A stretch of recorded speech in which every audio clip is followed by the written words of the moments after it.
खपड़ी पड़ला बाबू जे तो डीआर के रिकॉर्डिंग स्टूडियो मोहनपुर। कहाँ से ये तो बरतिया उन खपड़ी पड़ला बाबू जे तो बाबू जे तो कहाँ से ये तो बरतिया कौन चीज के है गे मरुआ बनतो कौन चीज के है गे मरुआ बनतो कौन रहतो गे चूल्हिया छौड़ी कौन रहतो गे चूल्हिया उन खपड़ी पड़ला बाबू जे तो कहाँ से ये तो बरतिया गे उन खपड़ी पड़ला बाबू जे तो कहाँ से ये तो बरतिया हर हर बासा के मरवा बनते हर हर बासा के मरवा बनते माटी के बनते रे चुल्हिया हे रे माटी के बनते रे चुल्हिया सोना के खपरे पर लावा रे भुजबै खगरिया से यहते बरतिया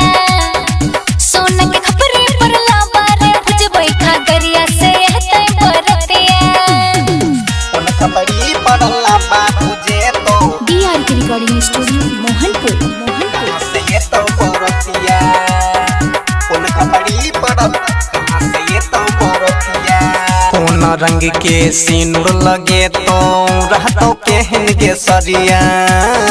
ये तो बरतिया कौन चीज से ये तो सबरिया बोल लगे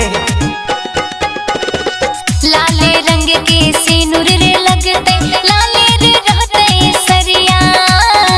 एते बराती बिलोहरो से फॉर्च्यूनर से यहते सवरिया किया इतना पूछे छे छोरा किया इतना पूछे छे छोरा लगबै छे हमरा नजरिया हे रे लगबै छे हमरा नजरिया सोना के खपरे पर लावा रे भुजबै खगरिया से यहते बरतिया सोना के खपरे पर लावा रे भुजबै खगरिया से यहते बरतिया उन खपड़ी पड़ला बाबू जे तो डीआर के रिकॉर्डिंग स्टूडियो मोहनपुर। कहाँ से ये तो बरतिया